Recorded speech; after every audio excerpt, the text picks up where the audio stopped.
कई बार हमारे जीवन में वैसा नहीं होता जैसा हम चाहते हैं। हमारी इच्छा के विरुद्ध चीज़ें हो जाती हैं, पर समय बीतने के साथ हमें ये एहसास होने लगता है कि जो बात हमें उस वक्त सही नहीं लग रही थी, उसी बात के लिए आज हम ईश्वर का धन्यवाद दे रहे होते हैं। तभी तो कहते हैं कि जो हुआ अच्छा ही हुआ, जो हो रहा है अच्छा ही हो रहा है, और जो होगा वो भी अच्छा ही होगा। एक बहुत ही प्यारी कहानी सुनाती हूँ। एक राजा का विशाल फलों का बागीचा था। उसमें तरह तरह के फल लगे हुए थे और उस बागीचे की देखभाल एक किसान और उसका परिवार किया करता था। किसान उस बागीचे से तैयार और मीठे फल रोज शाम को राजा के लिए ले जाता।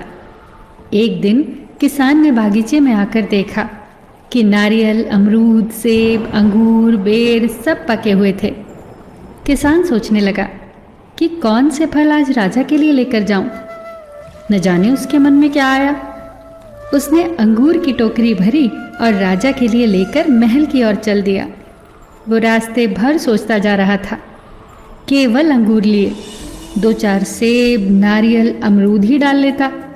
अलग अलग फल देखकर राजा कितना खुश हो जाता। सोचते सोचते वो महल के बाहर पहुंच गया। उसने अंगूर से भरा टोकरा राजा के सामने रख दिया और थोड़ी दूर जाकर बैठ गया। राजा किन्हीं दूसरे ख्यालों में खोया हुआ था। शायद किसी बात से परेशान या नाराज था।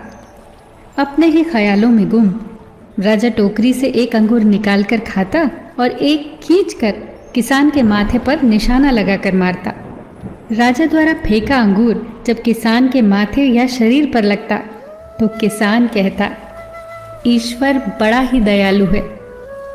राजा फिर एक अंगूर किसान की तरफ फेंककर जोर से मारता और जब वो किसान को पड़ता तो किसान फिर कहता, ईश्वर बड़ा ही दयालु है। थोड़ी देर बाद राजा को अपनी गलती का एहसास हुआ। वो सोचने लगा, मैं किसान के साथ कितना बुरा बर्ताव कर रहा हूँ और प्रत्युत्तर क्या आ रहा है। राजा ने किसान से पूछा, मैं बार बार अंगूर फेंककर तुम पर मार रहा हूँ और तुम्हें लग भी रहे हैं, फिर भी तुम कह रहे हो ईश्वर बड़ा ही दयालु है। किसान ने बड़े भोलेपन से उत्तर दिया, महाराज, बागान में नारियल, सेब, अमरूद, बेर ये सब तैयार थे, पर मैं अंगूर लाया। मैं वो सारे फल भी ला सकता था, पर ईश्वर की कृपा से ही मुझे ये भान हुआ कि मुझे अंगूर ही ले जाने चाहिए। मैं ईश्वर का धन्यवाद देता हूँ, क्योंकि अगर मैं दूसरे फल लाता और इसी तरह आप मुझे जोर से मारते तो मेरा क्या हाल होता। सच में महाराज, ईश्वर बड़ा ही दयालु है।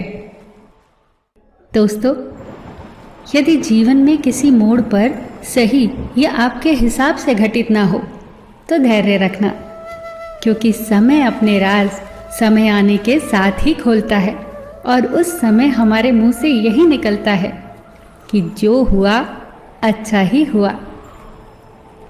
फिर मिलेंगे दोस्तों अगली वीडियो के साथ। तब तक के लिए अपना ख्याल रखना और हमेशा मुस्कुराते रहना।